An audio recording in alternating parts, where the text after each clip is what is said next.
तो 2025 की सबसे बड़ी फिल्म यानी वॉर 2 का टीजर फाइनली आ चुका है और इस बात को कोई डिनाई नहीं कर सकता कि ये इस साल का मोस्ट प्रॉमिसिंग टीजर था, क्योंकि ऐसा बहुत रेयर होता है कि किसी टीजर में एक्शन, स्केल्स, विजुअल सारी की सारी चीजें बिल्कुल टॉप नॉच हो और साथ ही टीजर ये भी गारंटी करे कि फिल्म में आपको 100% एंटरटेनमेंट मिलेगा। इनफैक्ट इस टीजर को देखने के बाद ये बात ऑलमोस्ट क्रिस्टल क्लियर हो चुकी है कि वाईआरएफ वाले इस बार ऑल आउट जाने वाले हैं और जो भी थोड़ी बहुत गलतियां उन्होंने टाइगर 3 में की थी वो इस बार वो नहीं रिपीट करेंगे। और एक कंफ्यूजन जो कि फैंस के माइंड में था उस पर भी इस टीजर ने एंड लगा दिया है, क्योंकि जब से वॉर 2 फिल्म अनाउंस हुई थी काफी लोग ऐसा मान रहे थे कि जूनियर एनटीआर भी एक रॉ एजेंट ही प्ले करने वाले हैं इस फिल्म में, और अगर ऐसा है तो इस फिल्म का नाम वॉर क्यों होने वाला है। बट अब फिल्म का टीजर ड्रॉप करते ही मेकर्स ने यह बात बिल्कुल साफ कर दी है कि जूनियर एनटीआर एक्चुअली इस फिल्म में विलेन होंगे जो कि ऋतिक रोशन के अगेंस्ट लड़ेंगे। विच मेक्स इट क्लियर कि इस फिल्म का नाम वॉर क्यों होने वाला है, क्योंकि इसमें ऋतिक रोशन और जूनियर एनटीआर का फेस ऑफ देखने को मिलेगा, जिसमें होगा कुछ माइंड ब्लोइंग एक्शन और कुछ जबरदस्त स्टंट्स, जिसका ग्लिम्स हमको टीजर में भी देखने को मिल रहा है। इनफैक्ट सिर्फ यही नहीं, there is a strong possibility कि जूनियर एनटीआर के कैरेक्टर को इस फिल्म में मारा ना जाए, क्योंकि जब से पठान फिल्म रिलीज हुई है सभी लोग ये बात पूछ रहे थे कि इस यूनिवर्स का मेन एंटागनिस्ट कौन होने वाला है। एंड वी ऑल नो कि जूनियर एनटीआर की फैन फॉलोइंग कितनी है, तो वाईआरएफ वाले उनके कैरेक्टर को वेस्ट तो करेंगे नहीं।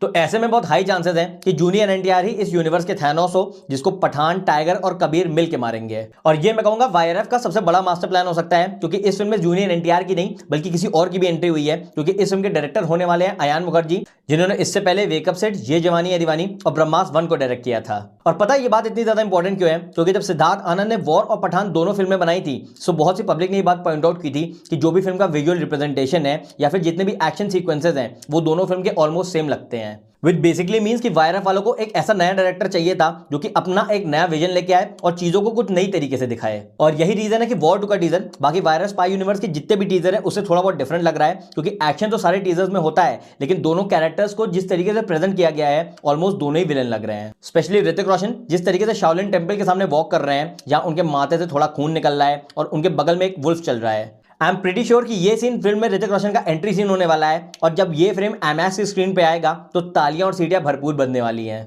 और इसके साथ ही जहां बहुत लोगों ने ये बात पॉइंट आउट की थी कि टाइगर और पठान की तो हीरोइन है लेकिन इस यूनिवर्स में कबीर की अभी तक कोई हीरोइन फाइनलाइज नहीं हुई है, तो अब इस टीजर को देख के ये भी क्लियर हो चुका है कि कियारा आडवाणी इस फिल्म में फीमेल लीड प्ले करेंगी और पॉसिबली इस यूनिवर्स में वो कबीर की हमेशा के लिए हीरोइन होने वाली है। एंड ऑल्दो वो इस टीजर में काफी ब्रीफ मोमेंट के लिए दिखी है जहां उनके सिर्फ ग्लैमर शॉट्स को ही दिखाया गया है, बट आई स्ट्रांगली फील कि इस फिल्म में उनका एक मीटी रोल होगा, क्योंकि अगर आप इस यूनिवर्स की हिस्ट्री को ध्यान से देखेंगे तो चाहे कटरीना कैफ का जोया कैरेक्टर हो या फिर दीपिका पादुकोण का रुबाई कैरेक्टर हो, दोनों को ही अच्छे खासे मीटी रोल्स दिए गए थे। तो ऐसे में डोंट बी सरप्राइज अगर कियारा आडवाणी ही इस फिल्म का सबसे बड़ा सस्पेंस फैक्टर निकले और वही ऋतिक रोशन और जूनियर एनटीआर दोनों की स्टोरी को अल्टीमेटली कनेक्ट करें। जिसके बाद अब अगर मैं ऐसी चीज की बात करूं जो कि मुझे इस टीजर में थोड़ी कम पसंद आई तो वो था इस टीजर का VFX। वी ऑल नो कि जब पठान फिल्म रिलीज हुई थी तो उसके VFX वर्क को बहुत ज्यादा हैवी क्रिटिसाइज किया गया था, और अब वही वॉर 2 में देखने को मिल रहा है, क्योंकि टीजर के बहुत सारे शॉट्स में आपको देखने को मिल जाएगा कि फिल्म का VFX बहुत ज्यादा हल्का है। इनफैक्ट जितने भी ट्रेन वाले शॉट्स हैं उसमें आपको क्लियरली ग्रीन स्क्रीन नजर आ रही है। तो अब ऐसे में मैं और आप यही होप कर सकते हैं कि कंसिडरिंग कि फिल्म की रिलीज में अभी भी 2.5 महीने बाकी हैं तो पॉसिबली वाईआरएफ अपने VFX वर्क को थोड़ा बहुत इंप्रूव कर ले,